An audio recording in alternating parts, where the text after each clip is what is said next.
Bom, gente, Érica Taróloga, minhas experiências paranormais. Fazer mais um relato hoje. O relato é na minha vida pessoal, tá? Se puder, compartilhe meu vídeo, né? E se inscreva no canal. O relato sobre minha vida pessoal é sobre um amigo que eu tenho. Eu tenho vários, eu tenho alguns amigos, né? Graças a Deus.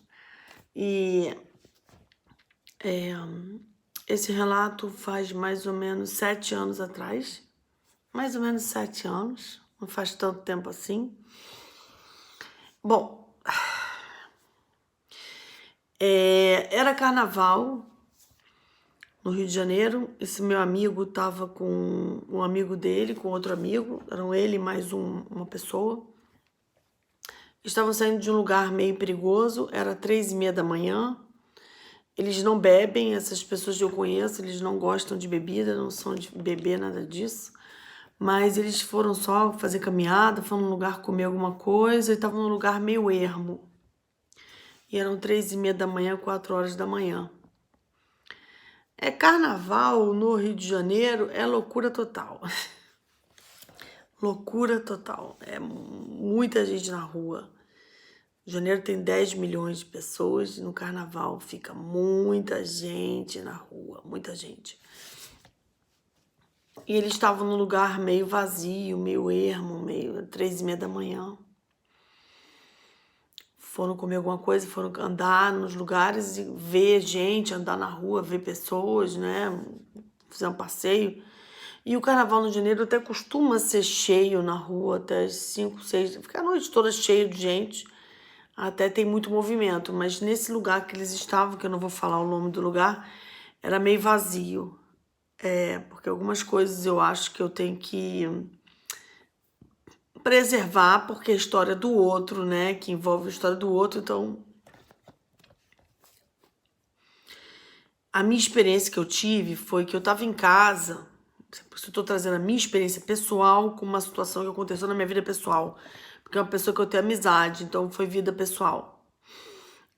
Eu estava em casa e eu estava vendo televisão.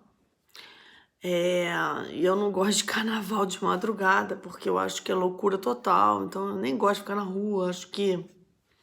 Enfim, não é a minha onda. Minha opinião, né? Nunca gostei, na verdade. Nunca. Nem com 20 anos de idade, nem com 15 anos de idade. Sempre achei uma coisa meio chata, multidão na rua. Sempre achei uma coisa meio. Pra mim, sempre foi chato. Eu tava em casa vendo televisão e apareceu um espírito, né? Que eu não vou falar também o nome dele, um espírito que eu conheço. E chegou pra mim e falou assim: Érica, um amigo teu aí pode morrer agora, daqui a pouco. Eu quero que você veja o que você pode fazer para ajudar ele. Me abriu essa informação. E eu tava vendo televisão e ele falou: o seu amigo vai ter problema agora, daqui a pouco. O que você pode fazer para ajudar ele? Aí eu fiz uma coisa para ajudar ele, tá? Das coisas que eu acho, que eu sei, que eu faço. Porque eu também não tô querendo falar sobre isso aqui, o assunto não é esse. Mas eu fiz uma coisa para ajudar ele. E o espírito falou que ele estava em risco de vida e me avisou. E deu mais ou menos meia hora, 40 minutos. Eu liguei para o celular dele. Faz 7 anos isso, né? Então, o pessoal estava usando o celular há 7 anos para cá. Aliás, o celular a gente se usa de 18 anos para cá, né? 20 anos para cá a gente está usando o celular. Se não me engano, acho que é 20 anos para cá que a gente usa celular, né? Eu acho que é isso, é 20 anos. E eu cheguei para ele, perguntei o que está acontecendo com você. Ele falou assim que aconteceu uma coisa absurda há minutos atrás. O que aconteceu? Porque eu tive um recado aqui que você estava correndo risco de vida. E eu fiz uma coisa aqui para te ajudar. Mas eu quero saber o que aconteceu. Ele falou, aconteceu o seguinte, a gente estava andando na rua, estava a rua vazia. Apareceu uns 10 garotos. No Rio de Janeiro tem uns meninos que são novos, que tem 9 anos de idade, 14 anos de idade, 13 anos de idade, 12 anos de idade, que infelizmente eles ficam na rua e é uma coisa muito pesada e aquela coisa que o Estado não faz nada, a autoridade não faz nada, deveria ter um programa para eles. Tem alguns programas, mas eu acho que é muito precário. Até eu já ouvi falar de programas para eles, mas muito precário. Vi de vocês a história daqueles meninos da Candelária que estavam dormindo na Candelária e foram assassinados. É uma dessas histórias, né? Porque eles ficam aglomerados, não tem onde morar, às vezes tem pai e mãe, já soube disso. Mas às vezes o pai e a mãe moram longe, eles preferem ficar em algum lugar juntos, usam droga, ficam dormindo na rua e às vezes cometem delitos, né? E é uma situação pública que deveria ser, enfim, deveria ser feito muita coisa. São 10 milhões de pessoas no Rio de Janeiro. A população de rua do Rio de Janeiro, eu acho que vai para 40 mil. Foi o que me falaram, foi o que eu pesquisei. 40 mil pessoas. Então, tem que ser feita alguma coisa, né? A Leão 13, a maneira como trabalha é precária, tanto que eles não ficam lá, eles vão embora, né? Não tem muita assistência, não tem muito conforto, não oferece muita coisa, não tem dinheiro para isso. Acho que não tem dinheiro, né? Os 10 meninos cercaram ele e o amigo dele, que tem mais de 45 anos, os dois são homens adultos, cercaram eles e mostraram arma, mostraram faca, aquela coisa, pediram celular, pediram carteira, babá, que a gente já sabe o enredo é esse. E ele e o amigo acharam que iam ser esfaqueados, e ele falou, pô, vou ser esfaqueado aqui por esses 10, né? E eles não entregaram nem a carteira, nem o celular, não entregaram nada. E pior, o amigo dele reagiu ao assalto, que era um assalto de 10, ele reagiu e ficou reagindo ao assalto, entendeu? E aí, gente, o que eu penso disso? Reagir a assalto é débil mental de que... Mas tudo bem, tem gente que sem querer reage, né? Acho que é uma atitude involuntária. Enquanto ele estava rolando os 10 meninos no carnaval, com arma, faca para pegar o celular, né?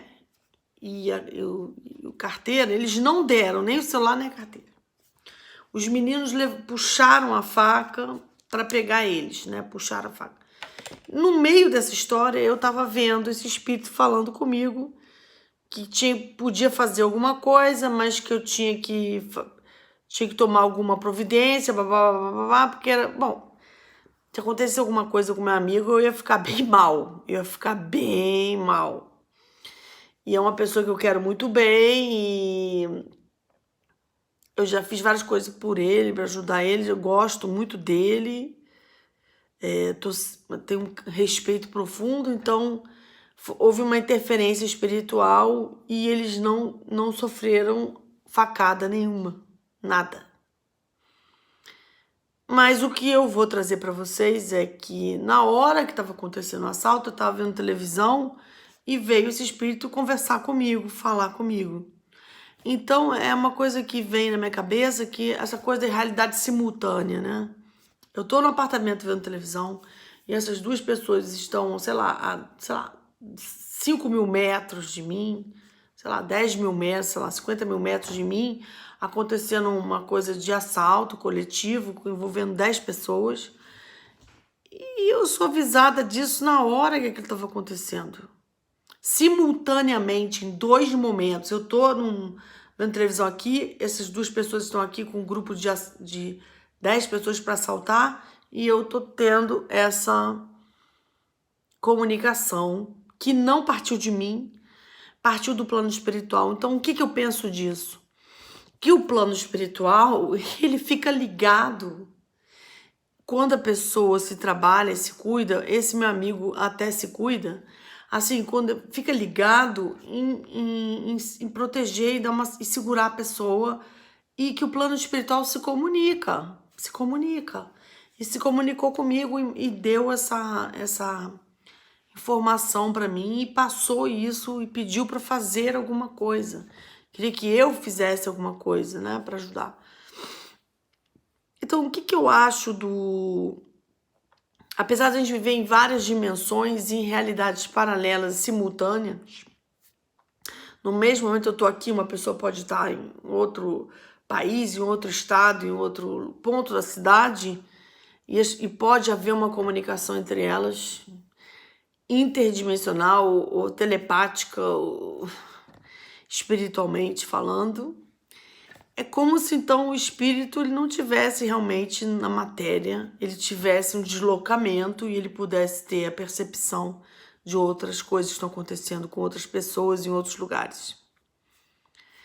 E que tem espíritos em outras dimensões que estão em torno da gente e que eles fazem esse trabalho de ajuda, de apoio, de assistência. Existe isso. Quem não acredita, eu não é questão de acreditar ou não, porque acreditar eu acredito muita coisa, mas eu tenho vivência nesse 256 vídeos que eu já gravei, que eu tô trazendo para vocês, de que não é mais uma questão intelectual, entendeu? É uma questão vivencial, de que nas outras dimensões existem espíritos e presenças que se incomodam, que se preocupam com algumas pessoas e que ajudam algumas pessoas, talvez porque tem merecimento, porque a pessoa está num caminho espiritual, porque a pessoa merecia ter essa proteção naquele momento, porque ela reza, porque ela ora, porque ela frequenta algum lugar ou porque ela faz alguma coisa pelo espiritual dela. E eles se manifestam, cara. E eles se manifestam, e eles atuam e protegem e trabalham. Eu tenho certeza absoluta. E não aconteceu nada com eles. E realmente era uma tragédia, porque 10 pessoas com faca na mão e 2 homens, por mais que tenha 45 anos, são 10 e 2, né? Se bem que esse meu amigo tem conhecimento de arte marcial profundo, mas são 10, né, gente? Conhecimento de arte marcial para 1 é uma coisa, para 10, eu acho que é Van Damme, né? Van Damme, ainda mais envolvendo faca. Tem que ser uma pessoa de arte marcial altamente capacitada. Não é nem qualquer um, tem que ser um mestre de arte marcial. Mas não aconteceu nada. E eu tive essa comunicação naquele momento que o pior podia acontecer. E outra coisa que vem na minha cabeça dessa situação que eu quero passar para vocês é que o espírito falou que ele podia morrer. Um dos dois, que poderia haver uma morte, sabe? Foi isso que ele passou para mim. Érica, pode ter uma morte aí, uma pessoa tá com problema de risco, de perigo, você tem que fazer alguma coisa, pode ter uma morte. Então, assim, isso ficou na minha cabeça, pode ter uma morte e pode não ter. Quer dizer, por 10 minutos, se você ajuda alguém espiritualmente, a pessoa não morre. Por conta de 10 minutos, a pessoa morre ou não morre? Muita gente pode achar que eu tô fazendo lorota, mas aí eu prefiro até que saia do canal mesmo. Porque eu tô falando coisas, sabe, que eu passei, que eu tô trazendo pra vocês, que, gente, como assim morre ou não morre, entendeu? É o que eu falo pra vocês, o destino não é 100% certo. Você pode transmutar ele e mudar a direção, mudar a influência, porque existe uma influência ruim que dura 10 minutos. E que em muitos casos pode ser mudado esses 10 minutos.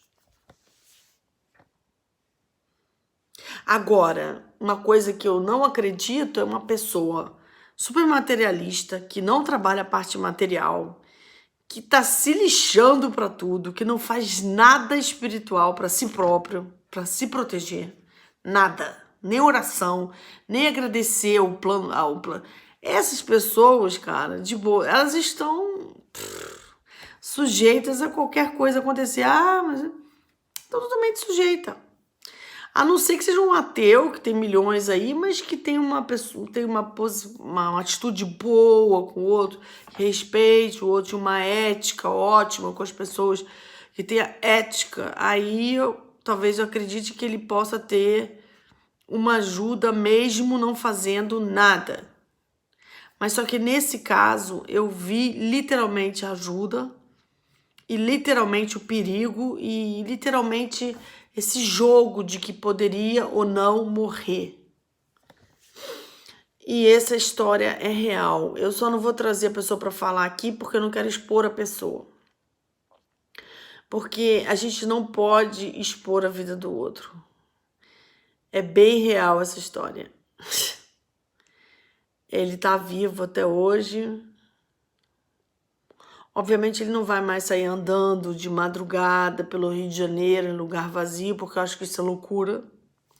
Mas ele fez isso nesse momento e ele não vai mais fazer isso, com certeza. Mas essa história me fez refletir muitas coisas, porque na hora que ele estava em perigo, o espírito lá veio falar comigo, eu estava vendo televisão. Eu estava vendo televisão e veio falar comigo, Como não acreditar em que você pode melhorar o seu destino, você pode se proteger e você pode ter um trabalho para se proteger, nem que seja oração. Nem que seja isso.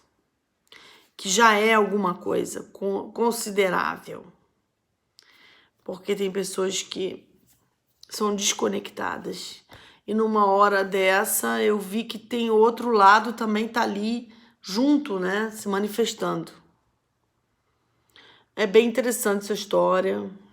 Mais uma história real que aconteceu. Obrigada, gente. Vamos se cuidar. Obrigada.